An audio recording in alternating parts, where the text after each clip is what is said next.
Hello, everyone, and welcome to the START session all about living at university. We're really excited to have you all here with us today to learn a little bit more about living in Guelph, living in residence, and also living off campus as well. We've got some wonderful folks here from Student Housing Services as well as the off-campus living unit as to answer your questions. So we're really excited to have you all here, and we'll jump on in. Before we get started, I would love to start off with a land acknowledgement. So the University of Guelph resides on the traditional territories of the Haudenosaunee and Anishinaabe peoples and the treaty territories of the Mississaugas of the Credit. Land acknowledgements are something that you're going to hear a lot throughout your time here at Guelph. You may be familiar with them already, or maybe this is your first time hearing one. And the University of Guelph has really great resources on land acknowledgements, why we do them, and how important they are in acknowledging our responsibility to this land. So we're going to post some resources in the chat about the land acknowledgements, and I really encourage you to give those a look and understand kind of the traditional territories and why it's so important that we acknowledge them. So we have a great session for you all today. We're really excited that you're all here with us. We're going to talk a bit about the city of Guelph, creating community, and our values, our Griffin values here on campus. And then we're going to talk a little bit about eating on campus and transportation around the city of Guelph and outside as well. And then what we're going to do is we're going to have some awesome breakout sessions. So we'll repeat this, so don't feel like you have to know it all now. But when it comes time, all students who are interested in learning more about living in residence will stay in this session with us. And then all students who are interested in living off campus or more information will go to a breakout room with a link that we'll post in the chat. If you're not sure which session to go to, there's no need to worry. Our sessions will both be recorded and posted on our START guide within about 72 hours. So you can just go to whichever one you would like, and then you can watch the recording for the other one as well. So there's no need to stress there. In terms of throughout the presentation, we encourage you to ask questions. There is a question and answer feature, and we do our best to reply to all the questions. That being said, the questions are published publicly, so please avoid putting any like identifying information or, your student number, things like that, because they will be open to everyone seeing it in the chat, and we just don't need that information being sent. However, if you do have a more specific question that does require you to divulge some personal information, you can email us at start@uofguelph.ca, and we would be more than happy to help you. But we're going to jump in, and we're going to start by talking about the city of Guelph. Honestly, I moved to Guelph from Ottawa, and I can personally say I really, truly do love the city. Depending on where you're coming from, it might be a big city, bigger than your hometown, or depending where you're coming from as well, it might be a bit of a smaller town. Guelph is often referred to as the Royal City, or you might hear that around here as well. And it's this really great blend of a close, tight-knit community. It's a bit smaller in size, like it's not as big as Toronto, but there's always really something to do on campus as well. One of my favorite things about Guelph is it has tons of green space. We have the Arboretum, the Guelph Arboretum, which is actually directly attached to our University of Guelph campus. And it's a beautiful space with lots of walking trails, lots of nature, and you'll be able to access that there. A lot of our events that are hosted throughout the year on campus, some events also actually take place in the Arboretum as well. We have a Guelph Lake Conservation Area, so a really great place if you enjoy swimming or, kayaking, canoeing, or even just a hike. And then there's tons of parks and walkable spaces around the city as well, which is really fun. There's lots of restaurants and shops. This image on the slide is actually of one of our downtown streets. So lots of little different restaurants, a lot of shops. A lot of folks in Guelph really encourage shopping local, which is really great. We have the farmers market that happens every week throughout the year because it's an indoor farmers market, which is very fun. So there's a lot of different things to explore. So throughout your time here at the U of G, you'll also get a chance to explore the city of Guelph. And I really encourage you to kind of, within your first few months here, take some buses. We'll talk about transportation after, explore the city, because the city as well has lots to offer. And I speak about the city of Guelph because it's really important to remember not only are you a Griffin while you're on campus, you're also a Griffin within the community and within the city of Guelph. And you're always a Griffin. So it's important to remember this both when you're on campus, but you're also when you're off campus within the city as well. Our Griffin's spirit is embodied in 5 core commitments that really do ground our actions and interactions in Guelph and in the community. So we like to say Griffins are respectful and caring, determined to do our best, engaged both inside and outside of the classroom, and authentic to our true self. And there are also a few policies in place on campus that help set out guidelines on how Griffins interact within the communities they live in. So for those of you who are living in residence, there is the community living standards, and we'll put the links to these documents in the chat.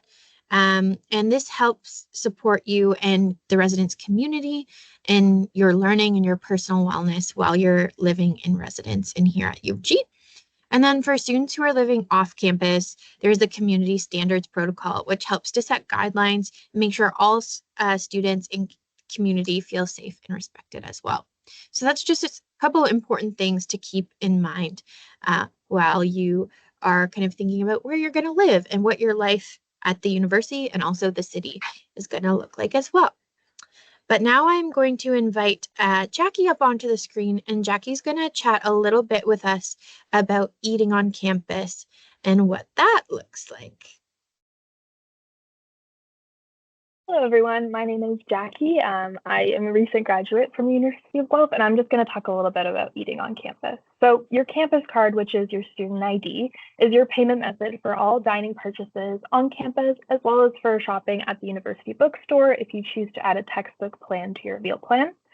The on-campus meal plan are offered in 5 different sizes and are mandatory for students living in traditional residences and options for students living in East and West residence and East Village townhouses. We offer 5 sizes of meal plans to suit every need, and the cost covers both the fall and winter semesters. On-campus and off-campus students can have a meal plan. Students receive half of their food dollars at the beginning of September and the other half in mid-December. So all 5 meal plan options are available to students living in residence and off-campus. So I used my meal plan a lot when I lived in residence, and I also used it a lot when I lived off campus too.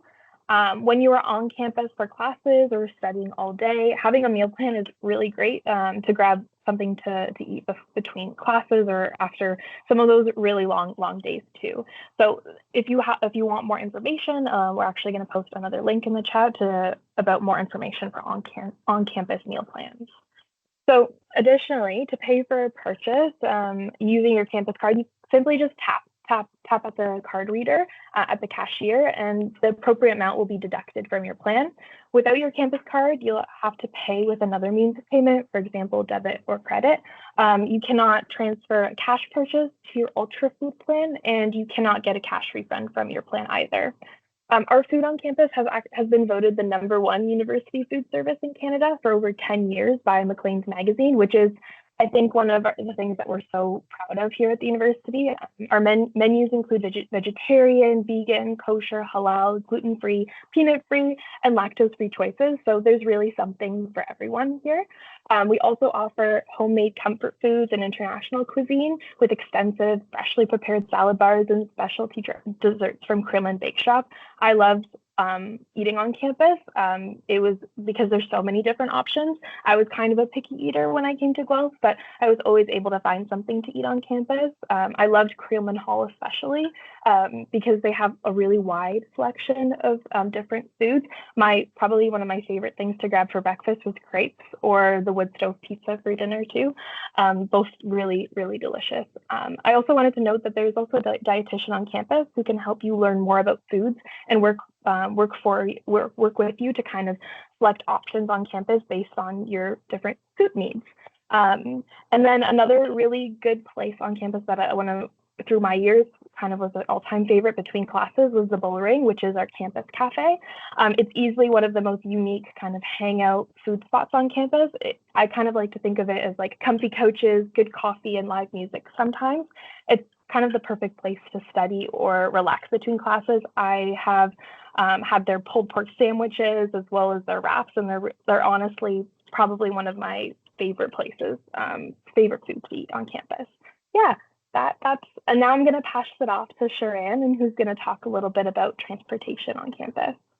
Thanks, Jackie. Before we just jump into transportation, I just want to flip back to one of the slides and speak a little bit about creating community on and off campus.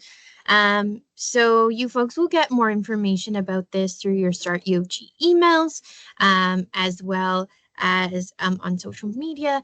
But we do have orientation week that's happening the first week. So it kicks off on the weekend of move-in and then goes all the way to the following Sunday. So I believe it's August 30th all the way to September 7th. And orientation week is for everyone. So regardless of where you're living, whether you're living at home, living in Guelph, living off campus, or living in residence, there are orientation week events for you. Some are specific. So our off-campus university students run a few events to support community and off-campus. Some of the residence advisors or RAs will be running events as well. But there are events that are really open to everyone, regardless of the living situation. We also have our Griffin's Nest and off-campus Griffin's Nest team channels. So you folks may have noticed you've been added to one of these. And these are a really great way for you to get kind of key updates from the university, key messaging, but also for the off-campus Griffin's Nest channel, a little bit of more personal information for folks living off campus.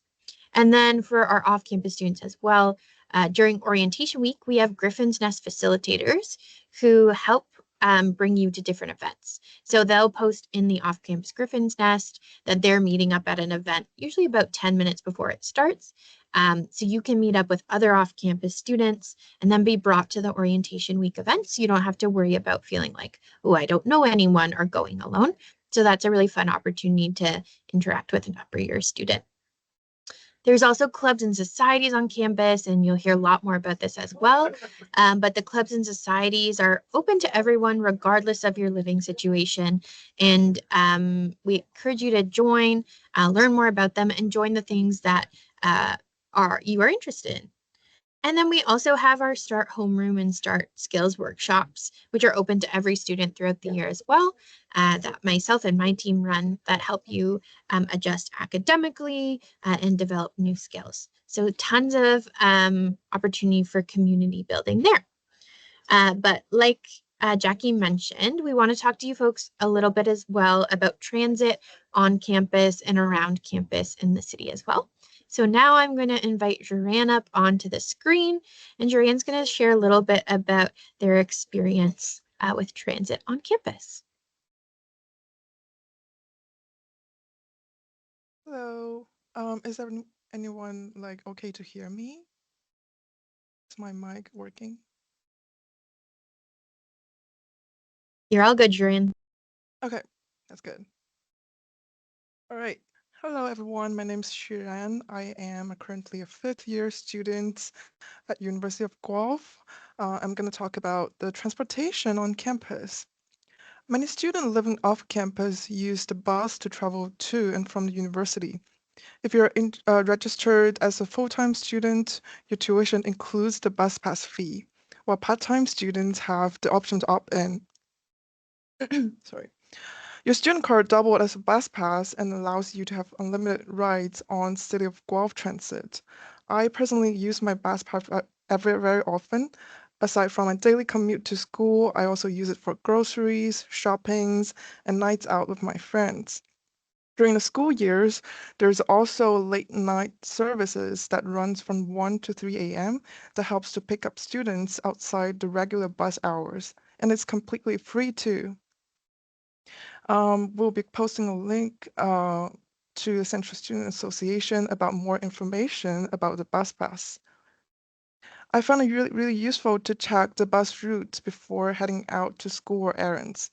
You can check the bus route at Guelph Transit website and find bus times using the Google Maps. I take the bus 99 South and North bus to school and to home every day.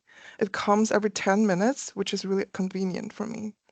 On weekdays, I use it to get to schools, and on weekends, I often take the bus to downtown Guelph to shop and hang out with friends. If you have any questions about campus or travel in or out of Guelph, you can email ocl@uguelph.ca with your questions.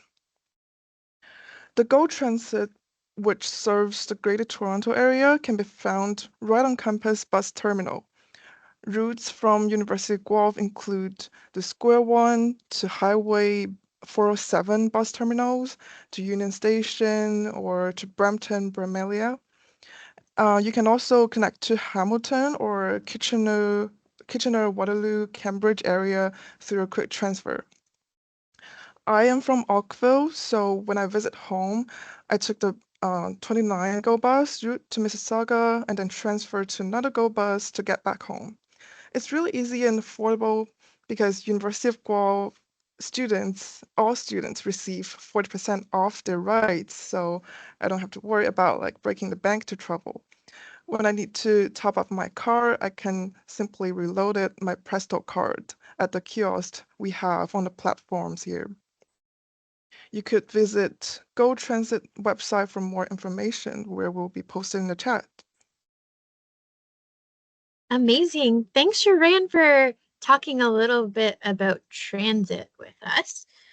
So now we've come to that point in our session where we're going to do our breakout groups. So for all students who are interested in learning more about residence, feel free to stay in this specific session here. We're going to get started in a few moments. If you are interested in living off campus, we are going to post a link in the chat very soon that has a meeting link in it. And that you can just click that website. It's going to bring you over to another Teams meeting link. And that Teams meeting link will be the off-campus breakout room. So I believe Jackie just posted that in the chat. So we'll give folks a few minutes.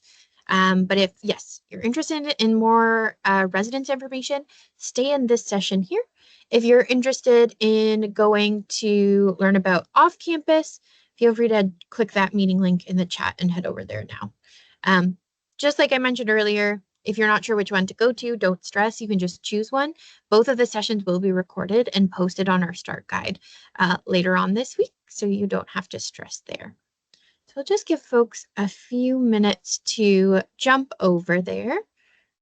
See if anyone moves over. And just a reminder again for you folks are more than welcome to post questions in the chat. Our team will do our best to connect with you and get you folks set up with some answers to your questions as well.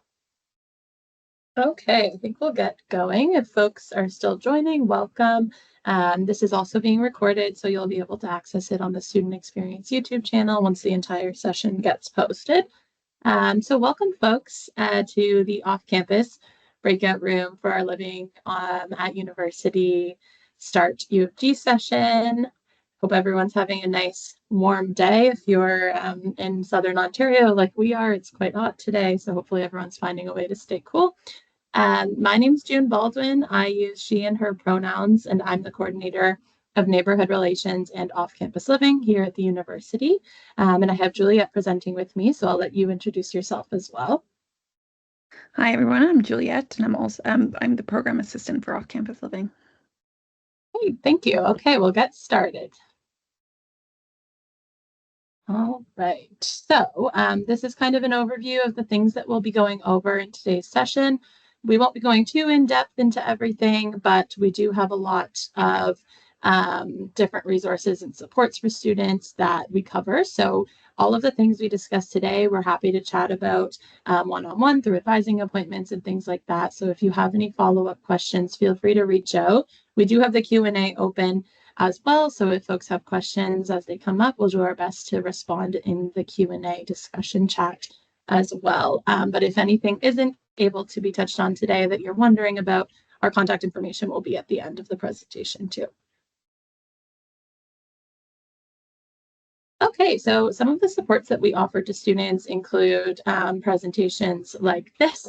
So providing off-campus housing information to not only incoming students, first-year students, really any students who are interested in living off campus. And then the other things that we do to support students are provide rental and tenant consultations. So we do one-on-one advising appointments through Microsoft Teams. So we'll do virtual appointments, or if you prefer to chat over the phone or an in-person meeting, we can do that as well. And also just through email is a great way to reach out to us for any advice. So things that we cover are lease reviews, sublease reviews. We'll review an application. We can review a listing ad as well. All of those kinds of things are included in that. If you have any questions at all about what your rights are as a tenant, then we can do that too. The presentation's jumping around a little bit, but I think we'll be okay here. And then the other thing is that we offer social events and community building for off-campus students as well. So if you're going to be living off campus and it's your first year of university, of course, building that University of Guelph community is super important to you. And we have a lot of different supports and events and things that we run to make sure that that becomes a reality. All right, so where do students live? We get asked this question a lot. We don't have one kind of really specific university neighborhood or university student-focused neighborhood. Students really do live all throughout the city of Guelph. However, there are some surrounding neighborhoods that kind of have a more densely populated student populations in them, but they're also living next door to, young professionals, seniors, families. Really, it's a lot of mixed neighborhoods here in Guelph. And the majority of the housing that you'll see if you're looking right now for a student home is that it's kind of a lot of individual homes. So sometimes it's kind of like a single family style unit of house. It could be a townhouse or an unattached home. And it may be broken into a couple of units, or the whole place may be rented out to one larger group of students. So that's kind of the most typical housing type, but we do also have, of course, apartment buildings and things like that too. There are some purpose-built student houses as well. So there you may see names like Chancellor's Way or Edinburgh Village or the Solstice Buildings or Alma. And those are kind of units. They're more apartment style and they are kind of built specifically geared towards the student rental market. So a lot of them will have wait lists, but you may see them pop up on the listing resources that we mentioned. And most of them are quite close to the university as well. We already talked a bit about transportation in the earlier session, but we will highlight it again in this one. But the majority of students who live off campus do take the bus to Guelph. Okay, so this is kind of an overview of what the current rental market looks like for Guelph. So if you haven't yet been looking for housing, this is kind of an overview of what to expect. If you're in that situation where you are trying to find somewhere for the fall, I do recommend, if you haven't started looking already, that you kind of begin that process as soon as possible. And then we'll go from there. So the information that's on this slide is comparing off-campus housing prices to the on-campus average. So that's the average on campus for a residence room of a single room versus these are the prices for a single room off campus in a shared house. So if you had 2 bedrooms, that means that each bedroom would cost $1,019. If the unit had 4, 5, 6 bedrooms, then those are the prices per room.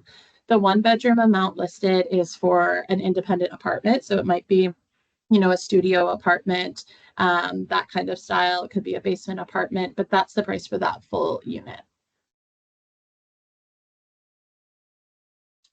Okay, and some additional expenses that you might want to consider while you're looking at the listings. So utilities may or may not be included. So it's really important that you're budgeting accordingly. Some additional utilities that may not be included in your monthly lease payment would be Guelph Hydro or Union Gas. So You want to make sure when you're looking at listings, the majority of the time it will say utilities included or utilities not included. These are the things that they'd be talking about potentially not being included. So you want to make sure, obviously, that you're clear with your landlord about what is and what isn't included as you're going through the lease process. And we recommend averaging an additional, $40 to $70 per month per person in a shared student house if utilities are not included. It really depends on kind of how old the unit is, that kind of thing. So other things that may or may not be included in the monthly rent is internet and parking. So usually internet is not included, and it's up to the students to kind of find their own plan. Or if you're moving into a house where students already or currently live, they may have an internet plan already set up, and you would just be responsible for paying your portion of that. And then the other piece is parking. So typically, if the unit has parking, it's usually included. However, sometimes there could be an additional expense for an additional parking spot or a parking spot at all.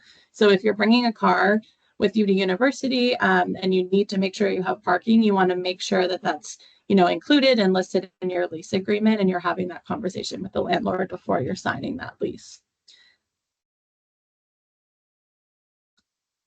Okay, and I'll pass it to Juliet.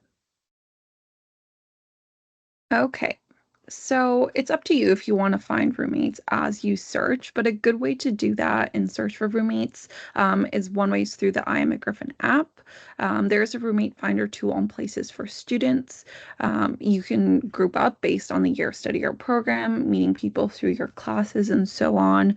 If there's Facebook groups set up for your classes as well, that's also a really good way of meeting people so that you can find roommates. And then Griffin's Nest. So hopefully all of you have been joined to Griffin's Nest if you're living off campus. If not, you can reach out to them and they'll add you, but that's also a really great way of finding roommates. So this is the Places for Students website or app that you can look up. So make sure that you're putting in the University of Guelph. It does have agreements with other schools, so make sure you're looking in the right area. And it'll just scroll down. Yep, so here you can find property listings, sublets as well, but there is a roommate profile tool. So you'll just click through to the disclaimer, press I agree. Whoops, sorry, I think there's a ghost in the laptop. Nope. That's not working. Anyways, yeah, so that's what you'll see. I don't know what's happening here. Okay. Yeah. Okay, so moving on. So while you're selecting a roommate, there are a few things that you want to ask the roommate before signing an agreement with them that will help protect you and them. So first of all, do you get along? What do you have in common? What type of roommate relationship are you looking for? And do you enjoy the same things? Things about conflicts. Oh my goodness, sorry. Things about conflicts. What are the boundaries? Can I be open and honest with them? How do we resolve conflicts? Lifestyle. Do you have similar lifestyles? Nope. Sorry. I don't know what's happening here. Do you have similar lifestyles? Do you party? Do you use substances? Do you get along with people? Do I feel safe there? Do I have allergies? Do they have pets or I have pets? Or are there any health concerns? And these are all good things that you want to ask before signing an agreement with them so that there's not issues down the road. So listing services. So these are some of the student listing services we typically recommend to students, one of which is the Canon Places for Students, Rent Panda, and University of Guelph off-campus rentals and sublets. These are student-oriented. The university does not directly manage them, but some of them have agreements. Then there's some that are not student focused, like Kijiji, Facebook Marketplace, and rentals.ca. You can still find really good places on those sites, but we just see more scams. So if you're ever unsure about the listing, the authenticity of a listing, feel free to reach out to us at ocl@guelph.ca, and we can give you our opinion about how likely it is to be authentic. So this is what the Canon looks like. So you can also find textbooks on here, but one of the good ways of using the canon is through housing. So you can filter out what you want. Do you want apartment or condos, housing? Make sure that you say offering, not wanted, and any other filters that you want. You're gonna select through, and then you're gonna start seeing listings. So these are what the listings typically look like. It might have an address, usually the price of the place, any descriptions. Make sure you're reading the descriptions carefully. A lot of the detail about the place will be included in there. If it's something that you're interested in, then usually the landlord will also provide some contact information of how you can reach out to them. So the first step is to arrange showings. Once you've gone through the listing sites, arrange showings. So contact all landlords for the units you are interested in. Again, read the descriptions carefully. It has a lot of that information that's really good to know. And don't limit yourself to one place at a time. Landlords are notoriously bad at not responding to tenants or people reaching out. So contact as many landlords as you can for any place that you're interested in. And if you don't hear back, just move on and keep the search process going. And to hurry up the process, you can ask for an application in advance of viewing. Most of the applications will be online. And we'll talk a little bit more about that, what the applications typically look like shortly. But once you've contacted them, you can attend the showings, so attend virtual or in-person showings. And this is a really good time to get to know the landlord and see if they are the right fit for you. This is extremely important since you don't want to have issues with them down the road, and be careful about who you're signing with, and ask questions and get a proper feel for the unit. So virtual showings, and this is in the case that you are not able to go in person. Ideally, you would be able to go in person, but let's say if you're living in a different province or country, you're not able to go in person, then a virtual showing is the most ideal. So make sure it's a live video tour, such as using FaceTime, Zoom, or Teams, and take your time during the tour. You really want to make sure that you're seeing the whole thing, and ensure that the video shows the landlord entering the unit to verify the places inside matches the outside. Look at appliances and common spaces for damage. So such as in washrooms, look for signs of mold and mildew. Make sure there's either a fan or a window. And in kitchens, look for a fan over the stove or nearby window or door. And furnishings, if included, check if the items shown in the video are the ones that would be there. So in-person showings, treat these showings like a job interview. Be professional, because these landlords are deciding if they want to sign with you. If you're unprofessional, they'll likely not want to sign with you. Also important to ask any questions that you have. It is the best opportunity to ask any questions. So things like internet, parking, laundry, furnishings, etc. If furnishing is included, what items specifically? Also get to know the landlord. If other tenants are there, get to know them too, and be prepared to complete an application. Again, you can ask ahead of time to hurry up the process. Yeah. So living standards, what to look for. Do you have a working smoke alarm on every level and outside every sleeping area? Houses built after 2013 must have a smoke alarm on every level. Do you have a working carbon monoxide alarm? Do you have 2 safe ways to get out of the unit in case of a fire? If your housemates sleep in the basement, is there a big enough window or door on your floor leading directly outside so that you can get out in case of a fire? If your building has more than 4 bedrooms sharing a kitchen, is it certified with the city? And if your building has 2 separate kitchens, is it registered with the city? And that's completely okay if you don't know the questions to that, but there is a really good resource, which is tenant inspections. So you can contact tenants, the city, before you move in, to see if the property is registered or certified. The city can also tell you about the building permits or any outstanding complaints and assure you are safe when you're moving in. And if you've already moved into a place, that's completely okay. You can still contact the city, and the inspectors can come and see if the rental meets minimum safety standards. And feel free to contact them to book a free inspection of your rental unit. That's their number and email. All right, so completing an application. So as I mentioned before, you can ask for an application before you even go for the showing to speed up the process. But also keep in mind that there's no standard application that landlords use. The application is essentially there to help the landlords decide if you'll be a good tenant by not causing damage and paying rent on time. So there'll be information about that. Be prepared that landlords will often ask for guarantors, references, and credit checks. Oftentimes, landlords, when they're working with students, they're well aware that many of you won't have a credit score, so they'll ask for a guarantor. So have that information ready so that you can, again, be quick with the process. All right, so if your application has been approved, the next step is to sign the lease and pay last month's. So you should be provided with a copy of the standard form of lease from the landlord. Your landlord will have the specifics of the lease filled out ahead of time. So that's their responsibility to fill out. What's included and what's not, the agreed upon monthly rent, length of the term. It's usually a year, but again, that does not mean that you have to leave at the end of the year. Usually I'll switch to a monthly lease. And a lease is a legally binding document.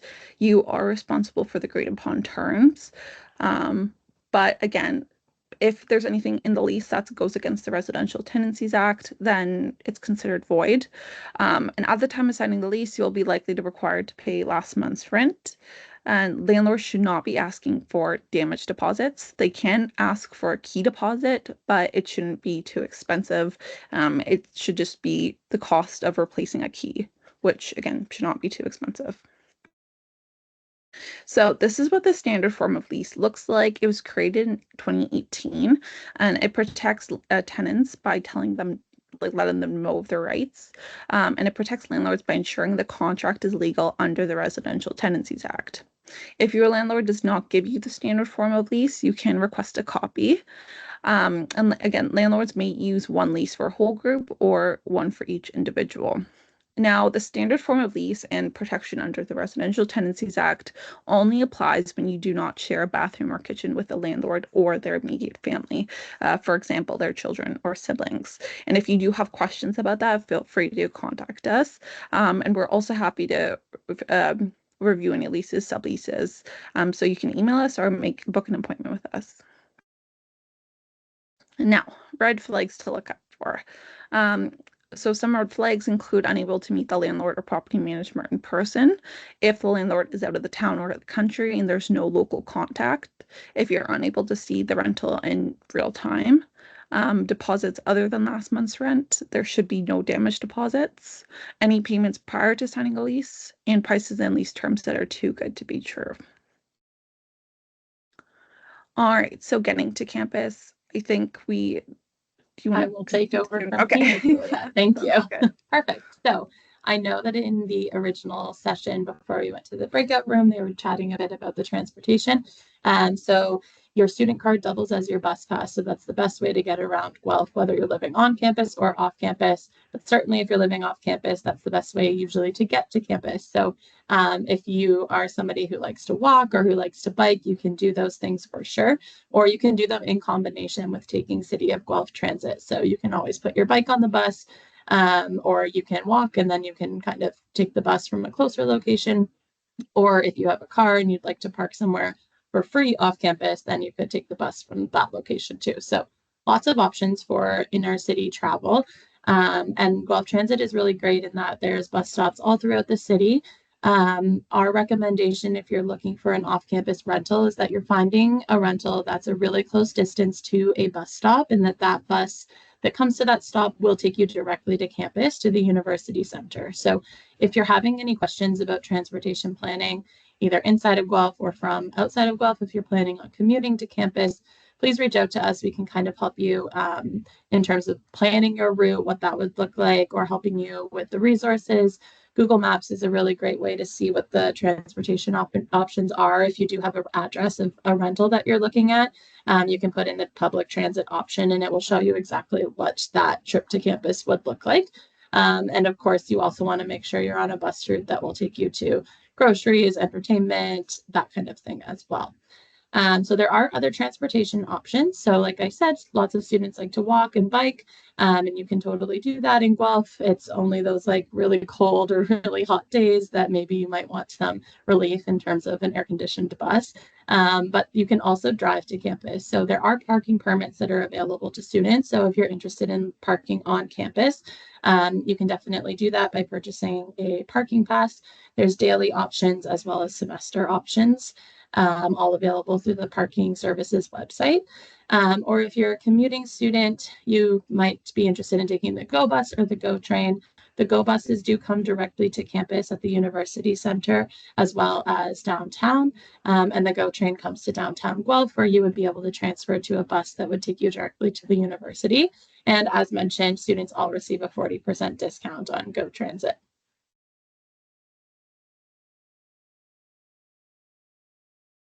Okay, and food access. They chatted about the on-campus and off-campus meal plans in the earlier session.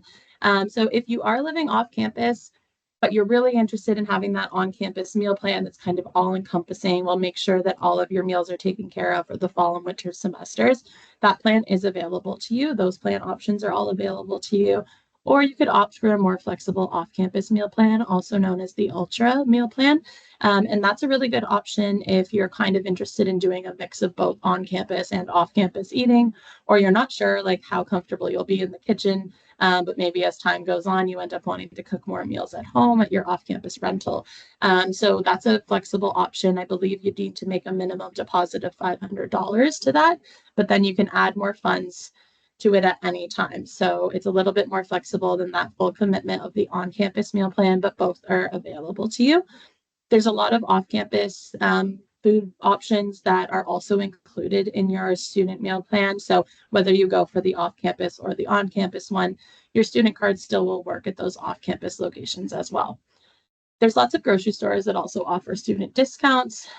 So Metro and Zayres, which is kind of our local version of a Loblaws, if you're familiar with those grocery stores, offer different student discounts as well as no frills too. So there's lots of different options to kind of make sure that you're getting good deals on food as much as possible. Guelph, as mentioned, has a farmer's market, but there's also an on-campus farmer's market with a sliding scale for fresh produce. So you choose the amount you pay within a specific range.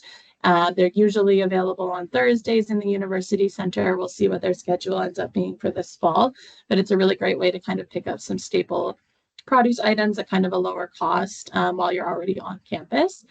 There is also a campus food bank that's available for students. So if you're interested in that, it's the Central Students Association that runs that. So you can connect with them for more information there. And then finally, there is a campus community fridge and pantry right in the University Center. And that's basically just a fridge and a bunch of cupboards that get stocked kind of periodically by different groups and organizations. And everything in the fridge and pantry is completely free. Anybody can access it at any time that the University Center is open. You can just open the fridge, see what's in there. If there's anything that you can use, you're welcome to take it. Okay, and building community. So like I said, this is really important, especially as incoming students. So there's a lot of different opportunities to start building that community and getting connected here at university. So part of my position is coordinating weekly events for off-campus students specifically. So those will be happening all throughout the fall and winter semester. But during orientation week specifically, we'll have even more events going on and things that you can access as an off-campus student that are open to all. So it's a really great way to kind of start meeting other off-campus students and that kind of thing.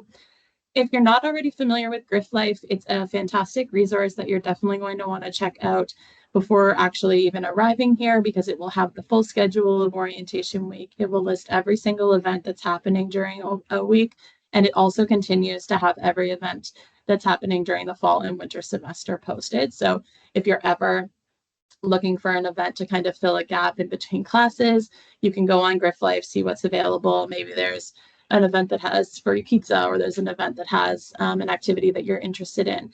And then that way you can hear about it. You can RSVP in advance if you want to get updates about it, or you can often just show up as well.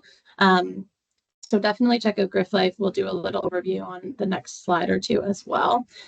The off-campus university students group is a student-run group, so they operate fully by students for students. They run really cool events, especially starting in orientation week. They're kind of the leaders of all of the off-campus things, and we work together in a lot of ways as well. So they have a lounge that's available in the basement of the university center that is open during the weekdays so that off-campus students have a place to hang out in between classes, and it's in a really convenient location. They have like tables, couches, a fridge, that kind of thing. I think a microwave. So it's a really great spot to go. And they run a lot of events both on campus and off campus. I know they've done like trips to Wonderland, to the aquarium in Toronto, and then they'll do like swims on campus, a lot of other really cool events too. There's also tons of different clubs and organizations run by students. You'll see a lot of events happening in orientation week where you have an opportunity to get familiar with all of them.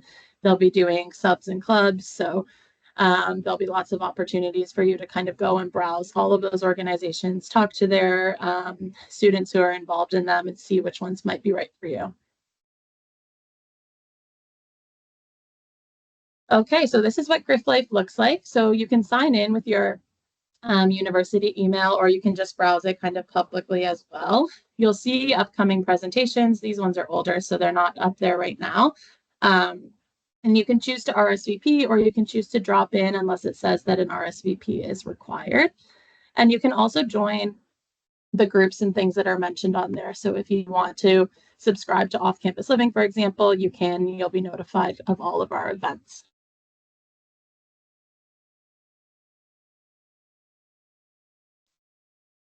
Okay, and that is the end of our presentation. I don't see any questions in the chat, but please feel free to write down this email, connect with us that way, and we'll answer any questions that you have from there. Thanks, everyone.